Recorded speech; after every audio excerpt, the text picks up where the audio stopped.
Pria yang dibayar suamiku untuk membangun tembok di sekeliling rumah ini baru saja menggali rahasiaku yang paling dalam, dan sekarang dia menatapku seolah dia tahu segalanya. Namaku Anindita.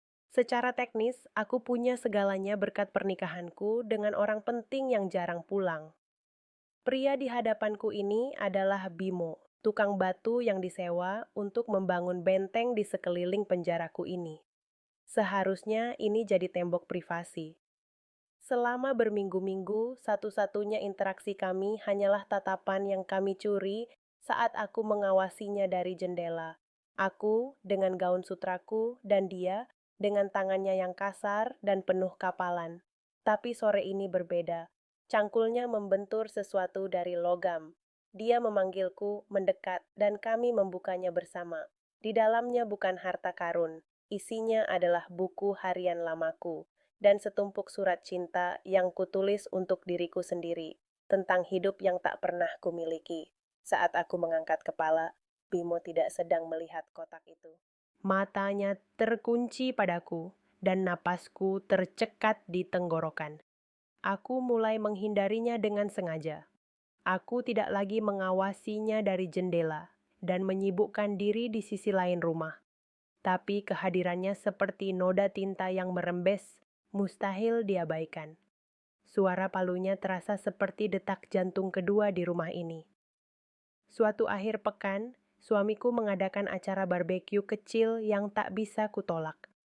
Para kolega bisnisnya, dengan istri-istri mereka yang tersenyum kaku, memenuhi tamanku. Aku membenci hari-hari seperti ini. Bimo seharusnya sudah selesai untuk hari itu, tapi dia masih membereskan beberapa perkakas di dekat pavilion baru. Aku melihat salah satu tamu, seorang pria gemuk dengan kemeja yang terlalu ketat, menunjuk ke arah Bimo dengan dagunya. Pekerjaan seperti itu, katanya dengan nada merendahkan kepada temannya, membuat punggungmu hancur sebelum umur 40. Bimo pasti mendengarnya. Aku melihat bahunya sedikit menegang, tapi hanya itu. Dia tidak menoleh. Dia terus bekerja, menggulung selang air dengan gerakan yang lambat dan sangat metodis. Setiap lingkaran yang dia buat sempurna, ketat, dan terkendali. Ada kekuatan yang sunyi dalam cara dia mengabaikan penghinaan itu, kekuatan yang membuatku merasa sangat rapuh. Tanganku, yang sedang memegang gelas anggur, tiba-tiba terasa dingin. Aku sadar aku mencengkeramnya begitu erat hingga buku-buku jariku memutih. Tanpa berpikir, aku meletakkan gelas itu di atas meja dengan bunyi yang sedikit terlalu keras, membuat beberapa kepala menoleh ke arahku. Aku hanya tersenyum dan berjalan pergi, jantungku berdebar tanpa alasan yang jelas. Beberapa hari kemudian, hujan turun tiba-tiba, deras dan tanpa ampun. Aku sedang berada di pavilion, memeriksa apakah ada kebocoran saat Bimo masuk untuk berteduh. Kami terjebak. Keheningan di antara kami terasa berat, hanya diisi oleh suara hujan yang menderu di atap. Temboknya kokoh, kataku, hanya untuk memecah kesunyian. Dia mengangguk. Dibuat untuk bertahan lama. Lalu, dia menatap petak bunga mawar yang baru kutata di dekat pavilion. Nyonya sendiri yang merancang tamannya? Tanyanya.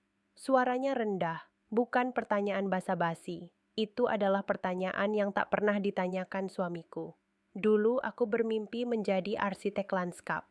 Aku mulai berbicara, pertama ragu-ragu, lalu semakin lancar. Aku berbicara tentang garis, ruang negatif, dan bagaimana aku ingin taman ini terasa liar sekaligus terkendali, sebuah pelarian. Aku berbicara tentang mimpiku yang terkubur, gairah yang telah lama kupendam hingga aku sendiri lupa rasanya. Saat aku sedang berbicara, ponsel di tanganku bergetar. Nama suamiku muncul di layar.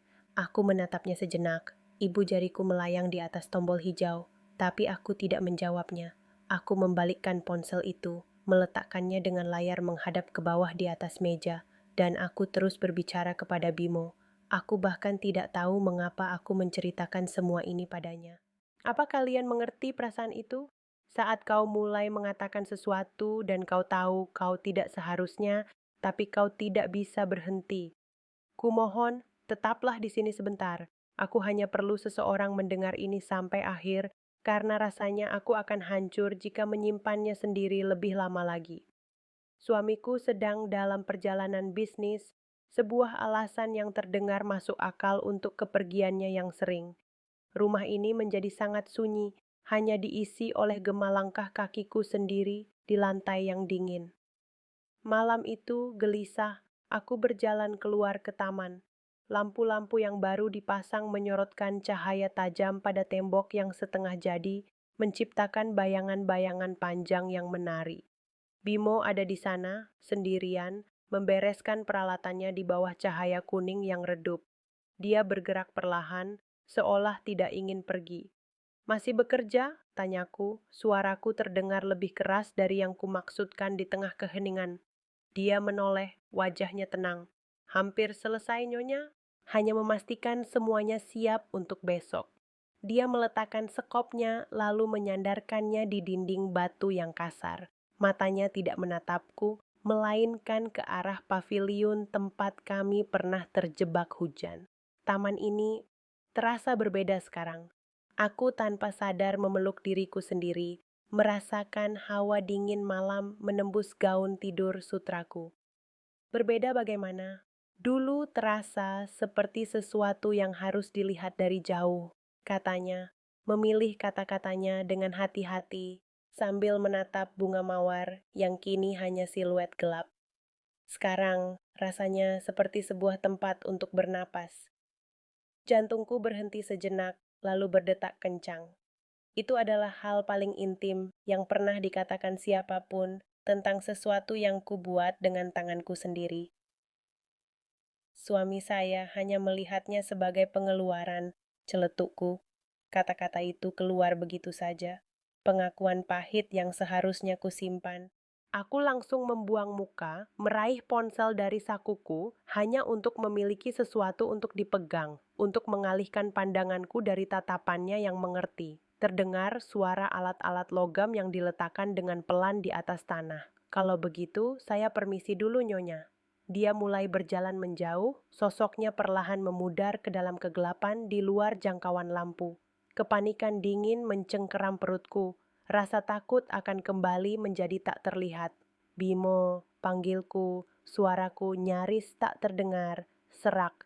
Dia berhenti, punggungnya masih menghadapku, keheningan menggantung di antara kami, berat dan penuh arti. Aku menelan ludah, seluruh duniaku menyempit pada satu kalimat itu. "Tolong," bisikku, "jangan berhenti melihat." Keesokan paginya, aku mencoba menuang kopi. Tanganku gemetar begitu hebat hingga bubuk kopi tumpah ke lantai marmer yang putih, menciptakan noda coklat yang jelek. Aku menatapnya, tidak bergerak. Aku seharusnya membersihkannya. Seharusnya aku mengambil sapu dan pengki, tapi aku hanya berdiri di sana, membiarkannya. 10 menit kemudian, aku mendapati diriku masih berdiri di tempat yang sama, cangkir kosong di tanganku, menatap noda itu seolah-olah itu adalah peta dari kehancuran yang baru saja kubuat. Ponselku berdengung, pesan dari seorang teman, menanyakan kabarku. Aku membuka pesannya. "Baik," ketiku. Lalu aku menghapusnya. Semua baik-baik saja. Aku menghapusnya lagi. Jari-jariku melayang di atas layar, mengetik dan menghapus frasa yang sama berulang kali hingga layar menjadi hangat di bawah sentuhanku. Aku tidak tahu bagaimana menjawab pertanyaan sesederhana itu lagi. Apa itu baik? Apakah aku baik-baik saja sebelum kemarin? Aku berjalan ke kompor, menyalakan api untuk merebus air. Aku tidak tahu untuk apa. Mungkin teh, mungkin hanya untuk melakukan sesuatu. Aku bersandar di meja, suara desis api menjadi satu-satunya suara di dapur. Pikiranku kosong, aku hanya menatap dinding di depanku.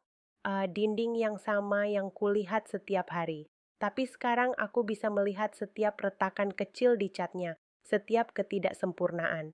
Aku bisa merasakan kehadiran tembok batu di luar, membayangiku bahkan di dalam sini. Tiba-tiba, bau hangus yang tajam menyentakku. Aku lupa tentang air itu. Teko itu sekarang menjerit di atas kompor. Airnya sudah lama menguap, logamnya mulai menghitam karena panas.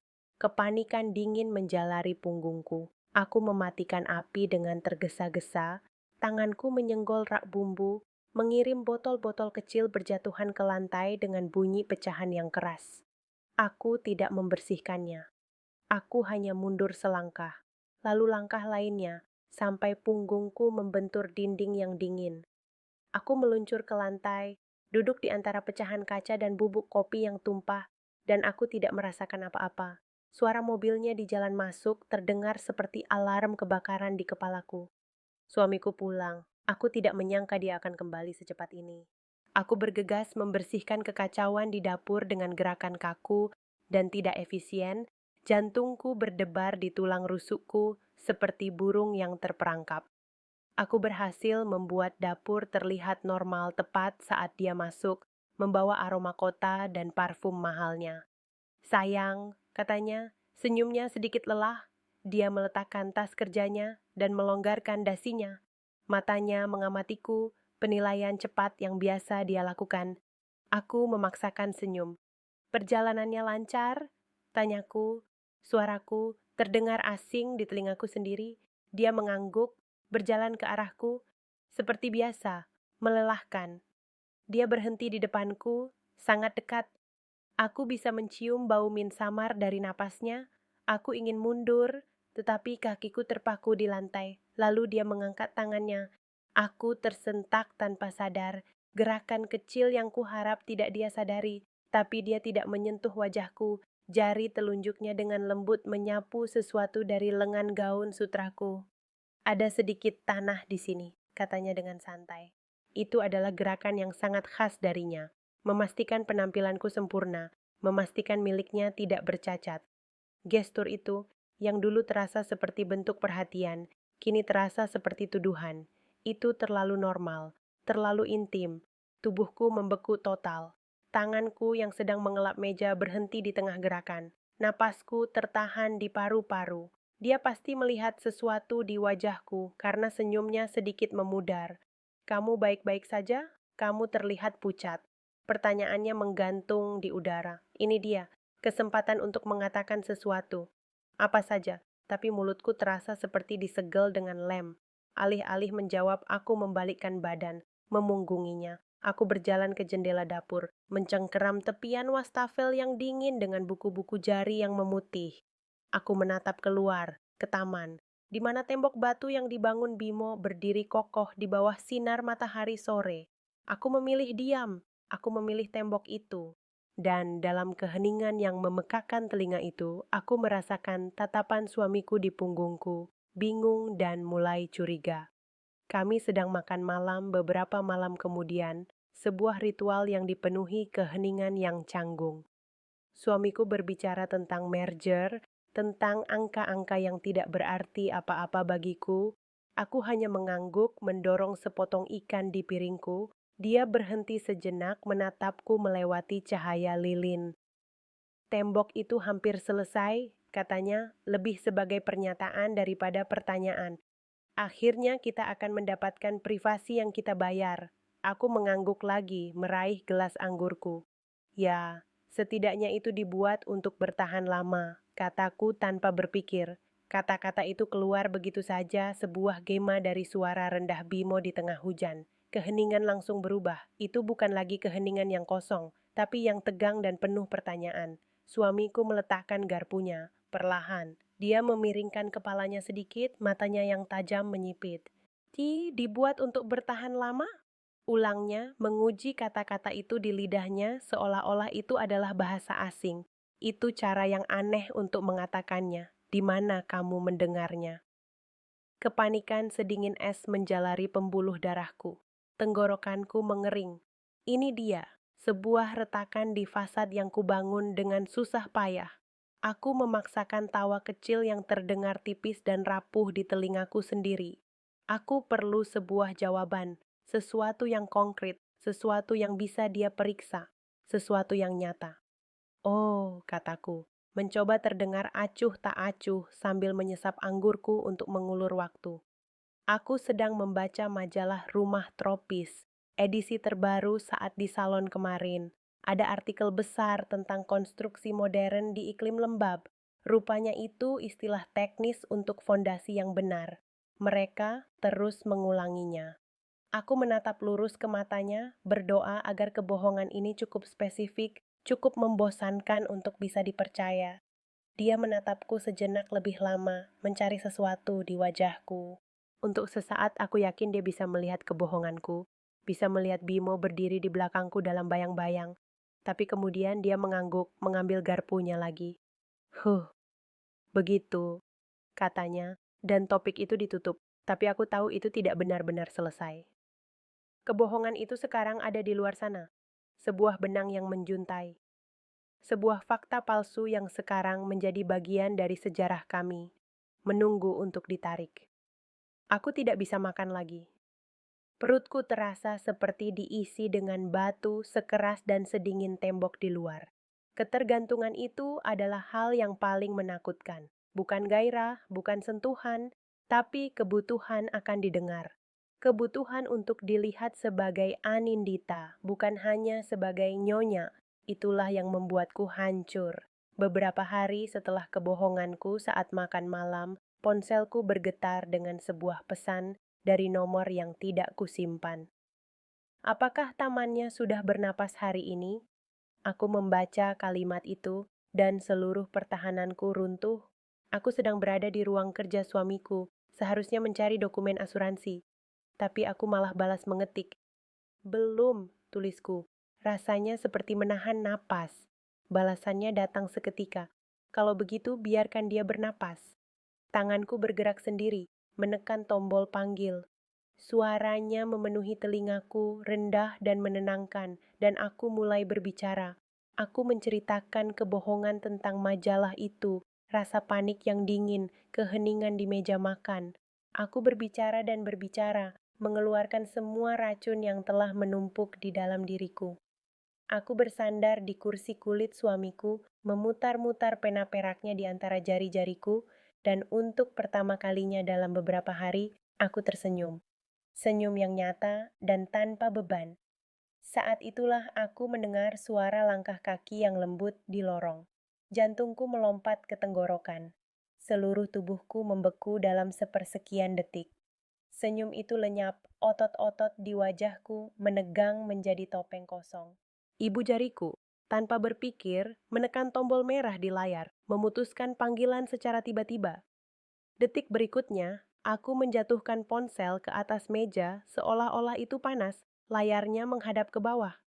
Aku meraih tumpukan kertas di depanku, mataku memindainya dengan panik, seolah aku benar-benar sedang mencari sesuatu. Pintu terbuka. Siti, asisten rumah tangga kami, berdiri di sana dengan nampan berisi teh. Permisi, Nyonya, saya bawakan teh.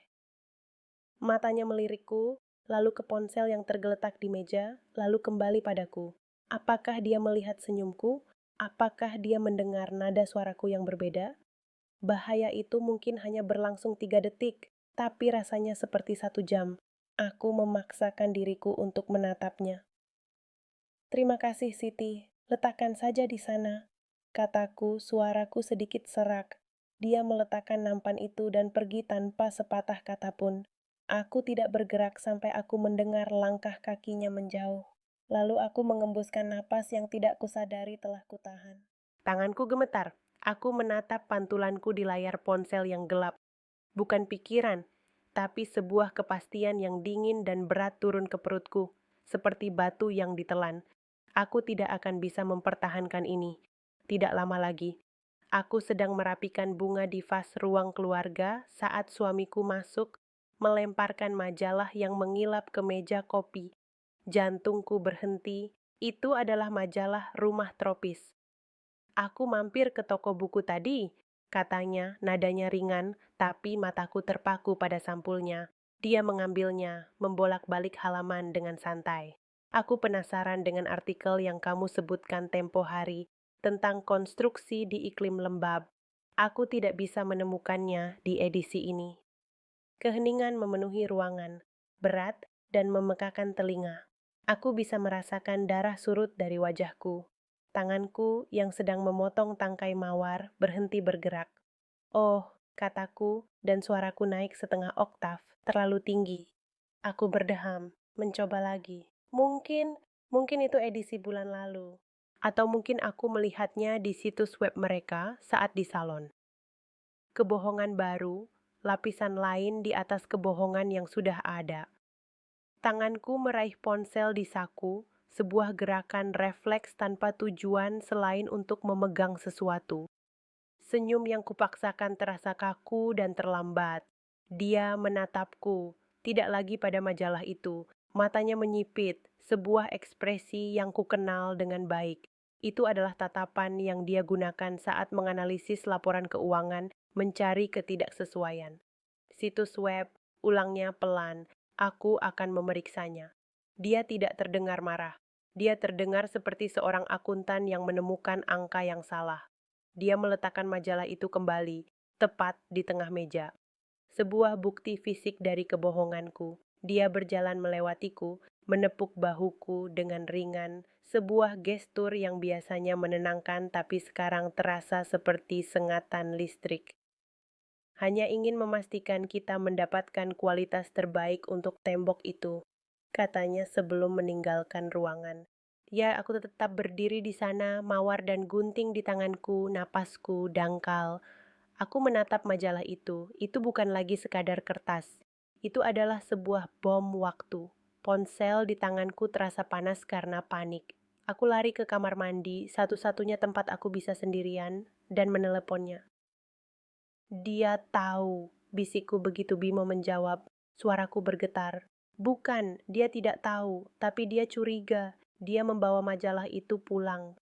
Aku bisa mendengar suara angin dari seberang. Mungkin dia sedang di luar. Tenang, Nyonya, katanya. Suaranya yang dalam biasanya menenangkanku, tapi tidak sekarang. Itu hanya majalah. Bukan hanya majalah, desisku, mondar-mandir di lantai kamar mandi yang dingin. Ini tentang detailnya. Dia akan mencari, dia akan terus menggali sampai dia menemukan sesuatu. Kalau begitu, jangan beri dia apa-apa untuk ditemukan, balasnya. Berhenti bicara padaku. Kata-katanya menusuk. Sebuah kebenaran yang menyakitkan, tapi aku tidak bisa. Aku butuh ini, aku butuh suaranya. Aku tidak bisa. Aku terisak pelan. Hanya untuk hari ini. Aku mendengar desahan frustrasi dari seberang. Tiba-tiba aku mendengar suara kunci di pintu utama. Suamiku kembali lebih cepat dari yang kuduga. Kepanikan murni mencengkeramku. Aku harus menutup telepon. Sekarang, dengan jari-jari gemetar, aku membuka daftar pesan. Berniat mengetik, dia di sini, jangan hubungi. Tapi pikiranku kosong. Aku malah mengetik pesan panik untuk Bimo. Dia curiga pada kita, semuanya akan hancur. Lalu aku mendengar langkah kakinya mendekati kamar tidur kami. Dengan sentakan ngeri, aku menekan kirim dan mematikan telepon, melemparkannya ke tumpukan handuk. Hanya beberapa detik kemudian aku menyadarinya. Dalam kepanikanku, aku tidak memeriksa kepada siapa aku mengirimnya. Aku membuka kembali ponselku dengan firasat buruk. Pesan itu terkirim, bukan kepada Bimo. Pesan itu terkirim ke Sayang, kontak suamiku. Dan di bawah gelembung teks biru itu ada dua kata yang menghancurkan duniaku. Telah dibaca. Aku tidak bergerak. Aku hanya berdiri di kamar mandi, menatap layar ponselku, kata-kata telah dibaca membara di retinaku. Aku mendengar langkah kakinya berhenti di luar pintu, lalu keheningan. Keheningan yang lebih buruk daripada teriakan. Aku mematikan layar dan meletakkan ponsel di meja marmer dengan bunyi klik yang lembut. Pintu terbuka. Dia berdiri di sana, tidak menatapku, tapi menatap ponselku yang tergeletak. Dia berjalan masuk, mengambilnya, dan menunjukkannya padaku. Gelembung teks biruku terpampang di sana, sebuah vonis. Kita? Tanyanya. Satu kata. Suaranya tenang, datar, tanpa emosi. Itu lebih menakutkan daripada kemarahan. Mulutku kering. Aku, aku tidak bisa menyelesaikan kalimat itu. Tidak ada kebohongan yang cukup baik untuk ini. Siapa kita, Anindita? Dia tidak menaikkan suaranya. Dia hanya bertanya, seperti seorang ilmuwan yang mengamati spesimen yang membingungkan. Dia tidak peduli dengan detailnya. Dia sudah memiliki kesimpulannya. Fakta tentang adanya kita yang bukan dirinya sudah cukup. Aku hanya menggelengkan kepala. tidak mampu mengeluarkan suara. Aku merasakan air mata mulai menggenang, tapi aku menahannya. Aku tidak akan memberinya kepuasan itu. Keheningan di antara kami terasa padat, seperti batu yang ditambang Bimo dari tanah. Dia menatapku lama, tatapan kosong yang tidak lagi mencoba memahami. Dia sudah selesai, dia memasukkan ponsel ke sakunya. Kemudian, dengan gerakan yang lambat dan disengaja, dia melepas cincin kawinnya. Dia tidak melemparkannya. Dia meletakkannya dengan hati-hati di atas meja wastafel marmer di sebelah ponselku, di samping tumpukan handuk bersih. Cincin itu berkilau di bawah cahaya lampu, sebuah lingkaran emas yang sempurna dan kini tak berarti. Tanpa sepatah kata pun, dia berbalik dan berjalan keluar ruangan. Langkah kakinya mantap dan tidak tergesa-gesa. Aku tidak mendengar pintu depan dibanting. Aku hanya mendengar bunyi klik pelan saat pintu itu ditutup. Dia sudah pergi, aku ditinggalkan di sana, dalam keheningan, dengan cincinnya yang dingin di atas marmer. Aku masih berdiri di sini. Tembok di luar sudah selesai dibangun, aku yakin. Aku dikelilingi oleh kesunyian yang kubayar mahal. Sekarang katakan padaku, dengan jujur, jika kau menghabiskan bertahun-tahun berteriak ke dalam bantal sutra dan tidak ada yang mendengar, lalu suatu hari seseorang akhirnya mendengar bisikanmu, apa kau benar-benar akan menyuruh mereka berhenti? Pikirkan baik-baik sebelum menjawab.